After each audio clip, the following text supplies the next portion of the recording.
जय हिंद साथियों। सीआईएसएफ में अभी 3 फरवरी से लेके और 4 मार्च तक एक फॉर्म भराया जा रहा है। जो उस वैकेंसी से रिलेटेड यानी कि जो ड्राइवर की वैकेंसी निकाली गई है केंद्रीय औद्योगिक सुरक्षा बल यानी कि सीआईएसएफ में ड्राइवर की पोस्ट पे, उसपे बहुत सारे लोग आपको जानकारियां दे दिए हैं। लेकिन साथियों अभी भी आप लोगों के मन में बहुत सारे सवाल है, किसका लाइसेंस वैलिड है, किसका नहीं, कौन ओबीसी में सर्टिफिकेट लगने वाला है, एससी एसटी की हाइट कितनी लग रही है, फॉर्म कैसे भरा जाएगा, या फिर एज लिमिट क्या कुछ है, भर्ती प्रक्रिया कैसी है, ट्रेड टेस्ट में नंबर मिलेगा उसमें क्या कुछ करना है आपको, अभी से उसकी तैयारी कैसे करें जिससे आपका सिलेक्शन हो सके। तो ऐसी पूरी जानकारी यहाँ पे मैं देने वाला हूं। कोई भी और आप वीडियो आपको देखने की जरूरत पड़ेगी ही नहीं पूरी भर्ती प्रक्रिया के दौरान। सिर्फ यही आपको पूरी जानकारी दे देगा, थोड़ा बड़ा हो जाएगा, लेकिन इस वीडियो के माध्यम आपको कोई भी वीडियो देखने की जरूरत नहीं पड़ेगी। तो साथियों चलिए स्टार्ट करते हैं। सीआईएसएफ ड्राइवर की जो आई हुई 1124 पोस्टों की वैकेंसी उससे रिलेटेड जानकारियां देना। उससे पहले एक रिक्वेस्ट करेंगे कि चैनल पर पहली बार चैनल को सब्सक्राइब नहीं किए तो इसी तरीके की भर्तियों की पल पल की अपडेट और इन्फॉर्मेशन पाने के लिए टारगेट फिजिकल एकेडमी डॉक्टर को जरूर सब्सक्राइब करके रखिएगा, ताकि आपको समय समय पर हर एक अपडेट और इन्फॉर्मेशन मिलती रहे। देखो साथियों, जो सीआईएसएफ ड्राइवर में वैकेंसी निकाली गई है उसमें टोटल 1124 वैकेंसी है, जिसमें अनरिजर्व की यानी कि जनरल की 460 वैकेंसियां हैं, ईडब्ल्यूएस की 111 वैकेंसियां हैं, ओबीसी की 303 वैकेंसियां हैं, एससी की 167 वैकेंसियां हैं और एसटी की टोटल 83 वैकेंसियां मिला के 1124 वैकेंसी आपकी होती हैं। ठीक है, इसी में आप लोगों को फॉर्म भरना है। इसमें सबसे पहले बात करेंगे एज लिमिट किसकी है, वैलिड किसकी नहीं है। देखिए, जो जनरल की एज लिमिट है वो 21 से 27 वर्ष रखी गई है। ठीक है, 21 से 27 वर्ष रखी गई है और ओबीसी एससी एसटी को छूट मिलेगी। जो कट ऑफ डेट निर्धारित की गई है वो 4 मार्च 2025 कट ऑफ डेट यहाँ पे निर्धारित की गई है। ठीक है, एससी एसटी को 5 साल की छूट मिलती है, ओबीसी को 3 साल की छूट मिलती है। वो आपको अपर एज लिमिट में छूट मिलेगी, जैसे सभी भर्तियों में मिलती रही है। उसके बाद साथियों क्वालिफिकेशन की बात की जाए तो नॉर्मली आप 10th क्वालिफाइड है, अगर 10th पास है तो फॉर्म फिलअप कर पाएंगे, लेकिन ये मेन नहीं है। मेन है ड्राइविंग लाइसेंस। अब ड्राइविंग लाइसेंस में आपका एचएमबी होना, एलएमबी होना और मोटरसाइकिल वो भी गियर वाली लाइसेंस में बताया जाता है कि मोटरसाइकिल का जब बनवाते हैं विद गियर उसमें लिखा रहता है, वो वाला ड्राइविंग लाइसेंस आपके पास होना चाहिए। तब आप ये फॉर्म भर पाएंगे। वो भी कब? जब आपके पास 3 साल का अनुभव होगा। वो 3 साल 4 मार्च 2025 से 4 साल वो 3 साल जोड़ा जाएगा पिछला। ठीक है, तो 3 साल का आपके पास एक्सपीरियंस होना चाहिए। ये चीज जो ध्यान में रखिए। जैसे 3 साल का मतलब यहाँ पे हो गया कि 4 मार्च 2023 4 मार्च 2022 के पहले का आप लोगों का ड्राइविंग लाइसेंस होगा, तभी आपका वैलिड हो पाएगा। ठीक है, तो वो लोग फॉर्म भर पाएंगे। उसके बाद साथियों यहाँ पे जो रिक्रूटमेंट प्रोसेस स्टार्ट होता है उसमें सबसे पहले आपकी पीईटी पीएचटी डॉक्यूमेंटेशन और ट्रेड टेस्ट, इतना सब कुछ एक दिन में होने वाला है। उसके बाद सीबीटी या फिर ओएमआर बेस्ड वो बाद में डिसाइड होता है, वो आपका एग्जाम होने वाला है। उसके बाद आपका मेडिकल टेस्ट के बाद फाइनल मेरिट लगती है। साथियों यहाँ पे ट्रेड टेस्ट में भी नंबर मिलता है। ऐसी कम वैकेंसियां रहे, बहुत कम वैकेंसियां बहुत कम विभागों में रह गई हैं जिसमें ड्राइविंग टेस्ट कराया जाए और उसमें भी नंबर दिए जाए। बाकी सब में क्वालिफाइड ही होता है। ठीक है, ये चीज जो ध्यान में रखिए। फिर आपका पीईटी पीएचटी में वही जो जनरल ओबीसी कैंडिडेट हैं उनकी एससी के तीनों के 80 से 85 सेंटीमीटर आपका चेस्ट होना चाहिए, 160 सेंटीमीटर 167 सेंटीमीटर आपकी हाइट होनी चाहिए, 80 से 85 सेंटीमीटर आपका चेस्ट होना चाहिए। अगर आप हिल एरिया से हैं तो आपकी 160 सेंटीमीटर हाइट होनी चाहिए और 76 से 81 सेंटीमीटर आपका चेस्ट होना चाहिए। लेकिन अगर आप एससी कैंडिडेट हैं तो आपका 160 सेंटीमीटर हाइट होनी चाहिए और 76 से 81 सेंटीमीटर आपका चेस्ट होना चाहिए। इस तरीके से आपकी हाइट चेस्ट हो जाती है।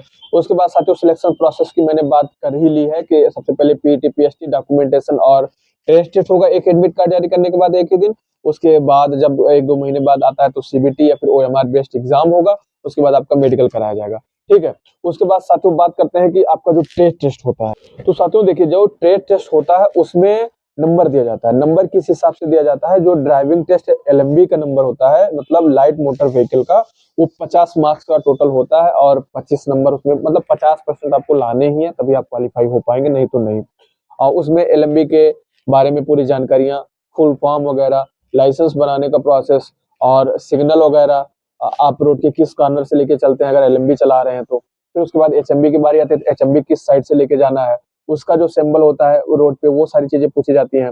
उसके बाद एचएमबी में भी 50 नंबर टोटल मार्क्स होते हैं और 25 आपको क्वालिफाइंग होते हैं। लेकिन आपको 25 नहीं ला, जितना लाएंगे वो फाइनल मेरिट में आपकी काम आएगी। ये चीज जरूर ध्यान में रखिएगा।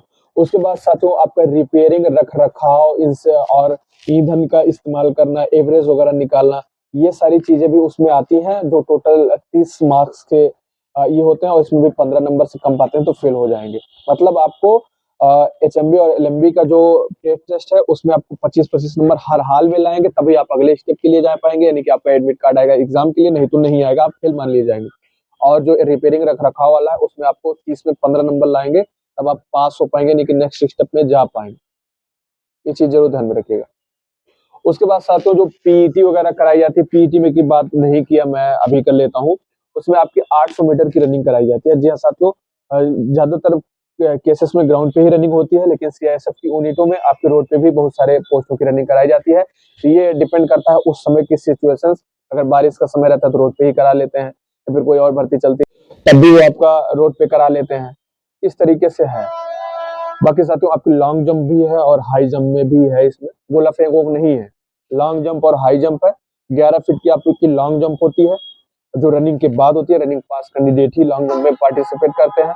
उसके बाद हाई जंप है, 3 फीट 6 इंच की आपकी हाई जंप है। जो दोनों के लिए, लॉन्ग जंप और हाई जंप के लिए आपको 3-3 चांस दिया जाता है।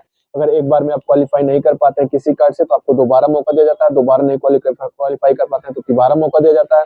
3 बार आपको चांस दिया जाता है लॉन्ग जंप और हाई जंप के लिए। तो साथियों ये पूरा प्रोसेस है।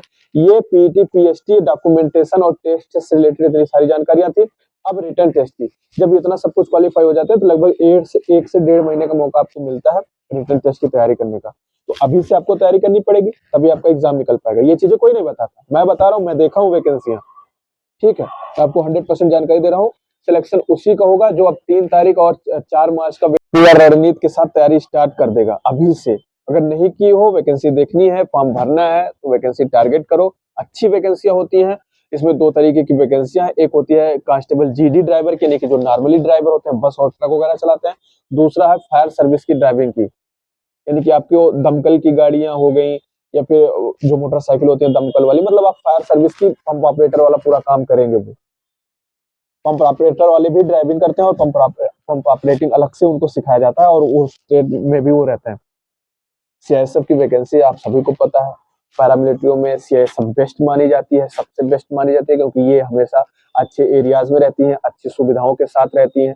इन सब वजहों से, और भी बहुत सारी वजह है। सैलरी भी आपको अच्छी खासी मिल जाती है। तो आपको यार पूरा टारगेट करके लेके चलना है कि सीआईएसएफ में ड्राइवर की जो 11 से 24 वैकेंसियां आई हुई है, इसमें आपको हर हाल में सिलेक्शन लेना ही लेना है। चाहे जैसे भी आपको कुछ भी करके इसमें आपको सिलेक्शन लेना ही पड़ेगा। इस चीज का जरूर ध्यान रखिए। और सिलेक्शन लेने के लिए आपको चैनल से जुड़े रहिएगा। मैं लगातार आपको बीच बीच में जो भी इंफॉर्मेशन है, फिर अपडेट आता रहेगा, मैं देता रहूंगा। ये वीडियो देख लिया आपने, सब कुछ आपको जानकारी मिल गई। मेडिकल वही नॉर्मली जैसे एसएससी जीडी का मेडिकल होता है, उसमें कोई कोताही नहीं। वो पूरा आपका मेडिकल के जैसे ही मेडिकल इसमें भी होगा। ये मत समझिएगा कि जीडी का नहीं है तो इसमें मेडिकल नॉर्मली होगा। नहीं, सीआईएसएफ का मेडिकल जैसे होता है, सीआईएसएफ के सेंटरों पे जैसे मेडिकल होता है, वैसे यहाँ पे आपका मेडिकल टेस्ट होने वाला है। फिजिकल की भी तैयारी स्टार्ट कर दीजिएगा, ड्राइविंग की भी तैयारी स्टार्ट कर दीजिएगा, और एग्जाम की भी तैयारी स्टार्ट कर दीजिएगा। तीनों पर पकड़ अच्छे से बना के चलिएगा, तब सिलेक्शन हो पाएगा। ठीक है, आशा करता हूँ देखिए जानकारी पसंद होगी। जानकारी पसंद हो तो वीडियो को लाइक कर दीजिए। मिलता हूँ ना वीडियो में नई जानकारी के साथ, तब तक के लिए जय हिंद।